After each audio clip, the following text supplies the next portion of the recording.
So the Indianapolis Colts lost a heartbreaker to the Cleveland Browns on Sunday. Wanted to talk about in this episode some studs and some duds from the Colts loss. So let's get to it.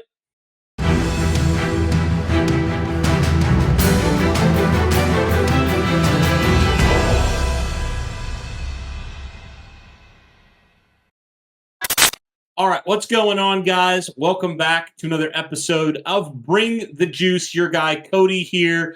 We're going to talk about studs and duds today, guys. But before we do that, if you are new to the channel at all or you have not yet done so, be sure to like, be sure to subscribe, be sure to turn on that notification bell so that you know when we drop fresh content just like this one. But without further ado, let's get into it. We have to start with the player who I think was the player of the game for the Indianapolis Colts, especially on the offensive side of the ball. Third-round rookie, Josh Downs. I tell you what, I may do a separate video on Josh Downs because he has just been so good for the Indianapolis Colts through 7 weeks. Right now, Josh Downs sits as the second leading receiver on the Colts, a little over 400 yards. He added his career high 5 catches, 125 yards, and a touchdown. Obviously, the busted coverage, the big play on kind of the free play. Josh Downs gets down the sideline. At that point, turns on that speed, and nobody is able to catch him. He just continues to be a very effective and very efficient slot receiver. And I tell you what, guys, we've all seen that picture of Josh Downs on draft day when he was visibly upset that he got taken as late as he did. He is putting the league on notice right now. Josh Downs on pace right now for 973 yards, and that would be the second most by an Indianapolis Colts receiver in Colts history. The only one that would be ahead of him would be Marvin Harrison. That's it. It'd be Josh Downs and Marvin Harrison.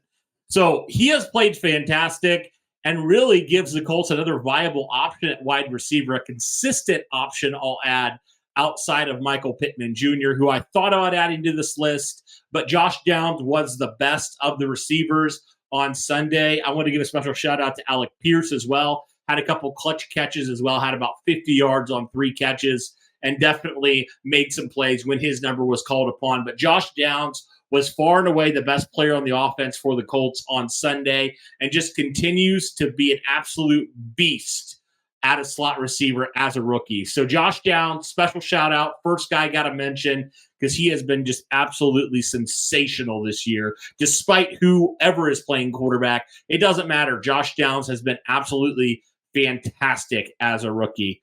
All right, let's move on to another stud that we got to talk about. And I really wanted to talk about a collective unit here, and that is the Indianapolis Colts secondary, right? The secondary as total. There's really one player who actually I'll throw in as a dud, but as a total, as a unit, the secondary was extremely good for the Indianapolis Colts on Sunday, whether it was Jalen Jones, the rookie corner, who played extremely well, whether it was Julian Blackmon, who had his best game of the year, was one of the highest graded defenders of the entire week, according to Pro Football Focus. He was fantastic, had a pick, nearly had another incredible one-handed interception, was consistently making plays, was consistently being the guy that was just flying around the field, being the Julian Blackmon that we all hope to expect to see every single week. Rodney Thomas had his first pick of the season. Kenny Moore continues to be one of the better corners in the NFL, leads the NFL actually in tackles for loss right now with 7. He added 2 more on Sunday. Should have had an interception. I know it was ruled incomplete, but probably should have had that interception when it's all said and done. So this secondary played extremely well. They limited P.J. Walker to 15 of 32, under 200 yards, didn't allow a passing touchdown, picked off P.J. Walker once and picked off Deshaun Watson once. Probably should have been 2 times, potentially 3 times the Colts should have picked off. They only got 2 interceptions, probably should have had 4 in this game. But nonetheless, the secondary played extremely well and continues to play well. Hopefully the quad injury to Juju Brents isn't that serious and that he won't miss much time, because if he does, it could get a little bit dicey. It'll be interesting to see, do the Colts bring in a veteran corner if Juju Brents misses multiple weeks because of that quad injury. But as a whole, secondary, I thought, played extremely well in this game. Wanted to give them a shout out as well. Another stud unit that I got to give a shout out to as well is just the running game in general. The running backs played extremely well. And I say just the running game because I got to throw Gardner Minshew in there as well. He had 2 rushing touchdowns in this game. But of course, you got to talk about Jonathan Taylor, 18 carries, 75 yards, had his first touchdown of the 2023 season, over 100 yards in total scrimmage yards for Jonathan Taylor. He also added 45 yards receiving as well. So welcome back, Jonathan Taylor. Him and Zach Moss each had 18 carries in this game. Zach Moss a little less effective, 57 yards for him, but definitely had some nice moments as well. So it was a very encouraging day, given the fact, I didn't mention this with the receivers, but I will mention this as well when it comes to the running game. Cleveland came in as the number 1 defense in terms of passing yards allowed and the number 3 defense in terms of rushing yards allowed. So Indianapolis comes into this game and nobody expects, including myself, didn't expect them to have a great day running the football because Cleveland, we felt like, was just that good. But Indianapolis comes into this game and they establish a line of scrimmage and they're really able all day long to run the football and pound it when need be. And so there was multiple drives where the running game, consistently was helping the Colts out. So the combination of Moss, Taylor, and Minshew in this game really helped propel this Indianapolis Colts running game. It was really a big factor into why they were able to dominate a good amount of this game. And of course, we have to talk about some of the duds as well.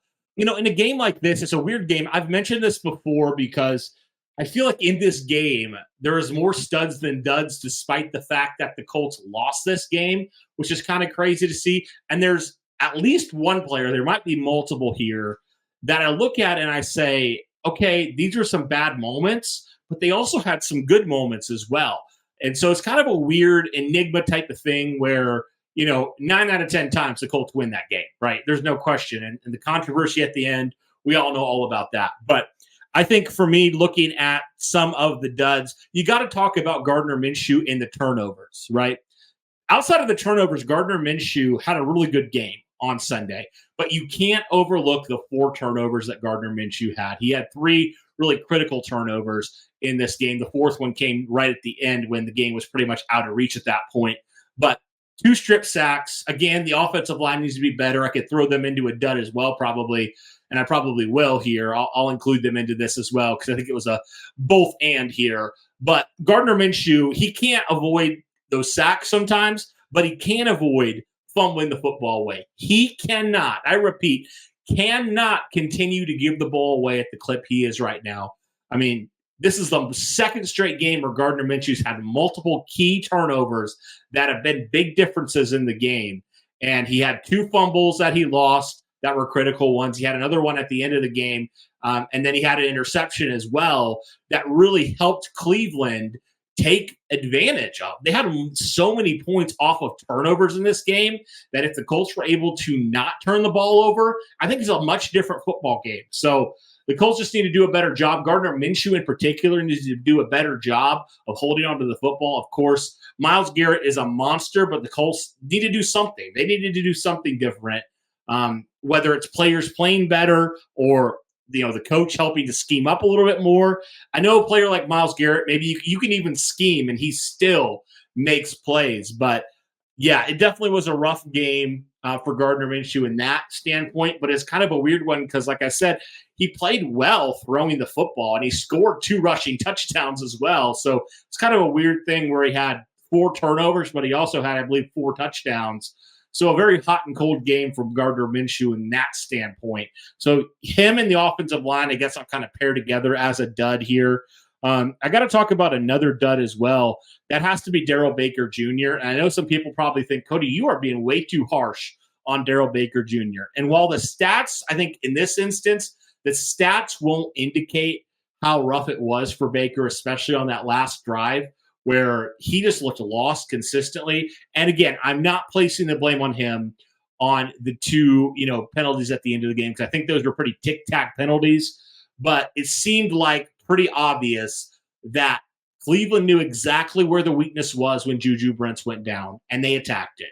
To give them credit, they attacked it, and they had some pretty good success, especially at the end of the game. Like I said, it's hard in a game like this to say this player was outright terrible, because I don't think there was any player on the Colts that was outright terrible. But I think it was pretty obvious that when the passing yards came, they came on Darrell Baker's side. So Colts need to do something if Brents is going to miss multiple weeks, because you just cannot afford to have Darrell Baker out there consistently. I mean, he was an undrafted free agent. To give him credit, I mean, he was not supposed to be in this game, and unfortunately, it just happened so. And he just looks like an undrafted free agent, to be completely honest with you. So Colts need to probably do something there if Brents misses multiple weeks. But Baker's probably the most individual guy, I would say, was probably the biggest liability on the defense in this game. So that will do it for the studs and duds from this game. Want to give some shout outs to a few different players as well. I mean, you got to talk about, I feel like Shaq Leonard is starting to round into form. He had a couple nice plays as well, so it was good to see from him. Obviously, we know Zaire Franklin, EJ Speed, those guys, they're absolute monsters in the middle.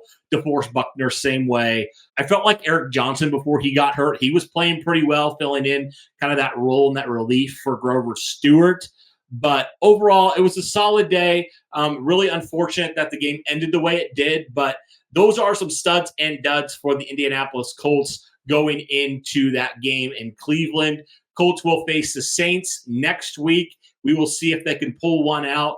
Let me know your guys' thoughts on some studs and duds. Are there different players maybe that I didn't include that you'd want to throw in there as well for the studs or for the duds? Let me know in the comments below. Like I said at the beginning of the video, you guys can do me a big favor. Hit that like button, hit the subscribe button, turn on the notification bell so that you are in the loop when we drop new content just like this one.